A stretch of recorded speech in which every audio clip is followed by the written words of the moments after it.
There was once a golden age of Nintendo video games, a time when almost every Nintendo game was beyond amazing. And this was all because of one company, Rare, the creators of Conker's Bad Fur Day, Donkey Kong Country, and also Banjo Kazooie. This game was a great platformer and has to be one of the best.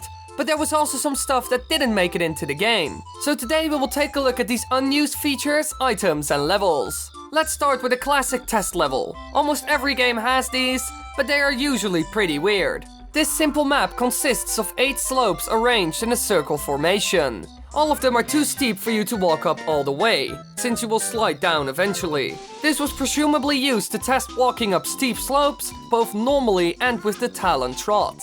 So they just created a small room to see if the feature worked properly, since there might have been some problems with it. It's a bit of a messy and possibly buggy move, so we think they tweaked it a bit throughout development. But that's pure speculation. And besides that, the room is as basic as it can be. Now I think we can all agree that this game has amazing music. It's so fitting and creates a good vibe. But there is more. Yes, they actually scrapped some music. There are a total of 4 unused songs. Number 1, Advent.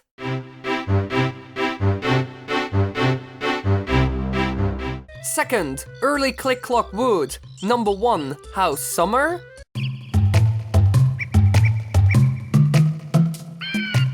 Number 3, Early Click Clock Wood. Number 2, House Autumn.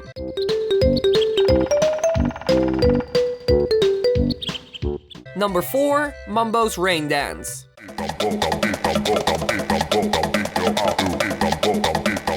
The most famous is Advent, due to the theories of where it would have been used in the game, and we still don't have an answer to that question.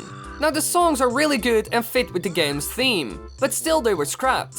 Sure, the ones from Click Clock Wood are early versions, so that at least makes sense. But what about the other 2? Well, we don't really know what the plan was with Advent, but we might know what Mumbo's Rain Dance was used for. His magic, of course. We see him use all kinds of spells throughout the game, so maybe this was a song for a certain type of magic.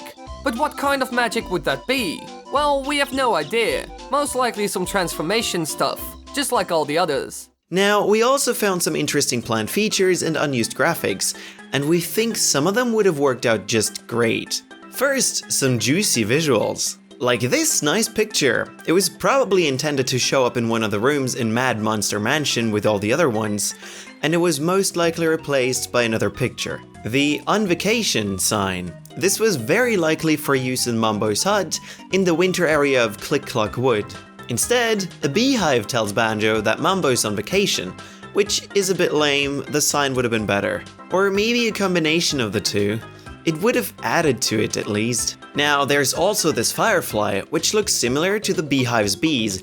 It's even using the same sprites for its wings. It might have been for Mad Monster Mansion, the only level set at night, but it was scrapped most likely because they ran out of time. They reused a lot of assets to create it, so that's already a big hint that they were in a hurry and also had to recycle stuff to get it done in time. But in the end they didn't make it and just left it out. It wasn't that important after all, but keep in mind the speculation, we don't know for sure. Now let's get to some of those interesting features that were scrapped. A global vent object is available within the game's code. It is a fully functional hazard that matches the aesthetics of Rusty Bucket Bay. It was likely used in that level as well in place of the gorilla chompas outside of it. The vent remains closed until the player is within a certain proximity, at which point it will release steam on a fixed interval that will damage the player. Now, it's really weird that this one didn't make it in. It works completely and it would have been a great combo with the gorilla chompas. But of course, they didn't put it in. Why? Well, it might be that they were too unpredictable for the player. They would attack out of nowhere, of course.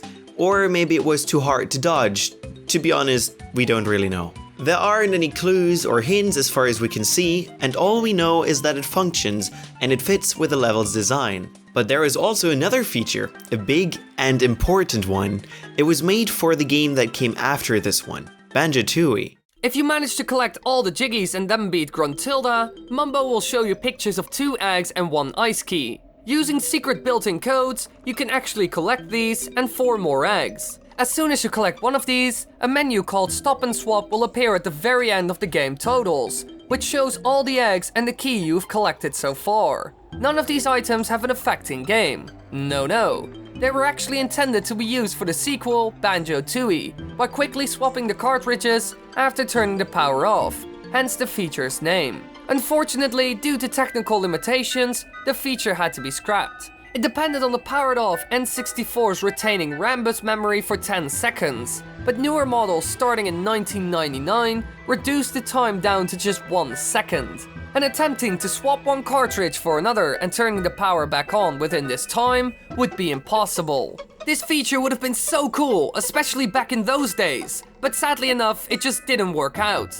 They never expected this to happen. So yeah, new stuff isn't always better. So as you can see, Banjo Kazooie had its fair share of scrapped content, but still, the game turned out great. It became a legend among the gaming community, and it's still one of the best video games ever created. Thanks for watching, everybody. I hope you enjoyed. If you want to watch more, click the annotations on the screen right now, and you might want to consider to subscribe so you won't miss anything. Also, check if you're still subscribed and hit the little bell next to the sub button, because subscriptions are weird in YouTube and they're buggy.